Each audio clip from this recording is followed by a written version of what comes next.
இன்றைய சிந்தனை. இறைவன் ஒவ்வொரு காலகட்டத்திலும் எங்களுக்கு ஒரு பக்குவங்களை தருவான். எனவே அந்தந்த காலகட்டங்களிலே நாங்கள் எங்களை மாற்றிக்கொள்ள வேண்டும், மாற்றிக்கொண்டு வாழ வேண்டும். அதாவது மாற்றிக்கொள்வதென்றால் முற்றுமுழுதாக எங்களுடைய நடைமுறைகளை மாற்றுவதல்ல, எங்களுடைய செயல்பாடுகளிலே, அதாவது நாங்கள் ஒரு தவறை செய்து கொண்டிருந்திருப்போம், அந்த தவறென்று தெரிந்த பின்பு அதை நிறுத்தி அதற்குரிய நல்ல விடயங்களை செய்ய ஆரம்பிக்க வேண்டும். தெரியாமல் பல தவறுகளை செய்திருப்போம். ஒரு விடயங்களை கற்றுக்கொள்கின்ற பொழுது நாங்கள் உலகாலமும் செய்து தவறாகிவிட்டது என்றால் அதை மாற்றிக்கொள்ள நாங்கள் துணிய வேண்டும், அதை மாற்றி செய்ய வேண்டும்.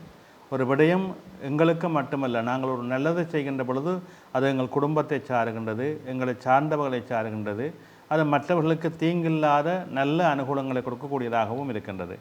எனவே இந்த நல்லனவற்றை தேர்வு செய்து நல்ல வழியிலே நாங்கள் செயல்படுகின்ற காரியங்கள் தான் ஒரு மனிதனுக்கு வெற்றியை கொடுக்கின்றது. அதை நாங்கள் சுலபமாக இயல்பாக எங்களுக்குள்ளே வளர்த்தி கொள்ள வேண்டும், வாங்கி கொள்ள வேண்டும். அப்படியான ஒரு வளர்த்துதல் வாங்குதல் என்பது ஒரு மனிதனுக்கு இயல்பான நல்ல நடைமுறையாக போற்றப்படுகின்றது. நாங்கள் வாழ்க்கையிலே எல்லோருமே எல்லாவற்றையும் தெரிந்து கொண்டு வருவதில்லை. இந்த உலகத்திலே நாங்கள் பிறந்து வளர்ந்து நாங்கள் வாழுகின்ற சூழல்கள் தான் எங்களை அதற்கேற்ப மாற்றி கொண்டிருக்கின்றது. நாங்கள் சேருகின்ற இடம், நாங்கள் சேருகின்ற எங்களை சார்ந்தவர்கள், எங்களுடைய நண்பர்கள், உறவினர்கள் என்று எங்களுடைய அந்த வாழும் நிலை எப்படி அமைகின்றது என்பது மிக முக்கியமானது. ஒருவருடைய மனதை நல்ல நிலைப்படுத்தவோ அல்லது நம்ம மனதை பல வழிகளிலும் செல்ல இயக்குவதற்கோ எங்களுடைய நடைமுறைகள் மிக முக்கியமான காரணமாக அமைகின்றது.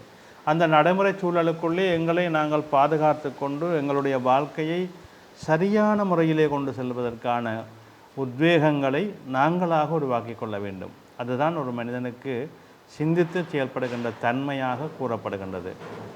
எது நன்மை எது தீமை என்பதை அறிந்து சிந்தித்து அதற்குரிய நடைமுறைகளை சரியாக செவ்வனவே செய்ய வேண்டும்.